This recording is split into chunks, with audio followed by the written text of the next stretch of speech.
Trap shooting is one sport that has an even playing field for competitors, whether able-bodied or not. The equipment is essentially the same, and everyone follows the rules of the Amateur Trap Shooting Association, or ATA. Some shooters have expensive shotguns, and others use rentals from their local gun club. But one thing is the same for all. They enjoy the shooting sport, whether they participate as individuals or on a team, whether they are young or old, or whether they are a novice or an experienced shooter. In trap shooting, clay targets called birds are hurled at different angles from a low building, the house, in front of you at about 44 miles per hour. There are 5 stations or posts on each field. Shooters fire 5 times from each station in succession with 1 shot at a time before moving to the next post until they've finished a round of 25 shots. Hitting each target results in a perfect score of 25. Don't confuse trap with skeet. They're totally different sports. Today, we're at the beautiful new Clark County Shooting Park in Las Vegas, Nevada. This is the 3rd event on the 15th Paralyzed Veterans of America National Trap Shoot Circuit. PVA shoots take place in many areas of the United States and are open to everyone. You don't have to be a veteran. You don't have to have a disability to participate.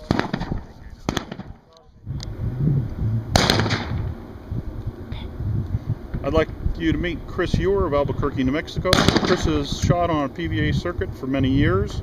Chris, how long have you been shooting? Basically, my father started me out shooting when I was about 6 years old up in Northern California. And we shot rabbits initially, and then got into waterfowl and other fowl type shooting, and then deer, bear, etc. Okay. How long have you been shooting trap?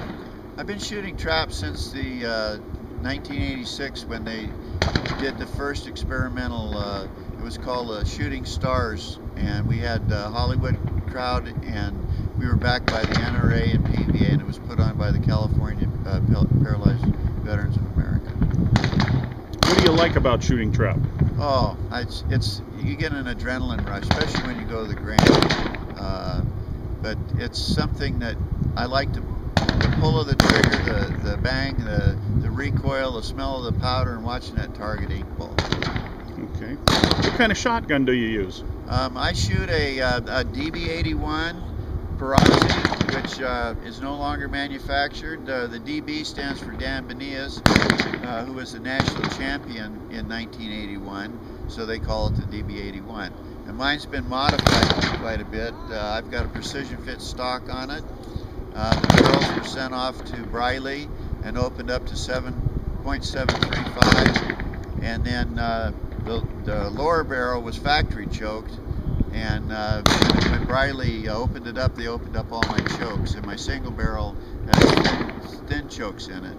And you notice the high rib. The high rib is, for me, is crucial because I was a bird hunter before, so I shot a field gun with a lot of drop in it, and so I need the extra visibility. So that's the reason I shoot a real and prefer high rib. Okay. What makes a good trap shooter? I think a good trap shooter is basically you have shooting instinct to start with. I'm not saying that you can't become a good trap shooter, because you can. It's having the right equipment, an instructor that or somebody that works with you that knows what they're doing, doesn't give you too much information to start with, and lets you find out what is your style, because everyone is different. Okay. Can you tell us a little bit about how you set your chair up on the firing line? Well, basically, because trap is a 5-station in a slight curve, I try to set my chair at a 45 degree basically throughout the 5 stations to the front of the trap house. That way, you know, you might vary a little bit because of conditions of wind, weather, the way the trap is throwing targets. It might throw a little right or a little left, but basically that's it. Okay. How do you mount the gun before calling for the target or the bird, as it's called? Well, basically, what you need to do is you need to get used to mounting a gun, and you can do that by practicing it in front of a mirror, which I suggest to all shooters, new and old. But until I'll demonstrate it. What you do is you close your weapon, you raise it, you raise your arm because that locks the weapon in, and you call for the target. And what I'll do is I'll give you a lifetime the way that I would do it. Yeah. The reason you do that is if you wait too long, you can't concentrate. All you have to concentrate is about 1/10 of a second. Okay. What advice would you give for new shooters? Here again, find someone who is a reasonably good shooter. It doesn't matter whether they're walking or in a wheelchair. If they're walking, they need to understand the concept of shooting from a wheelchair. Maybe let them try it. But basically, learn the good basics. Gun safety is key. Always keep your muzzle downrange or up in the air. Make sure your weapons are open when you're off the firing line. Never put a shell in until you're on the firing line, ready to fire. The other thing is just common sense is a key thing. Other than that, you just go out and have fun.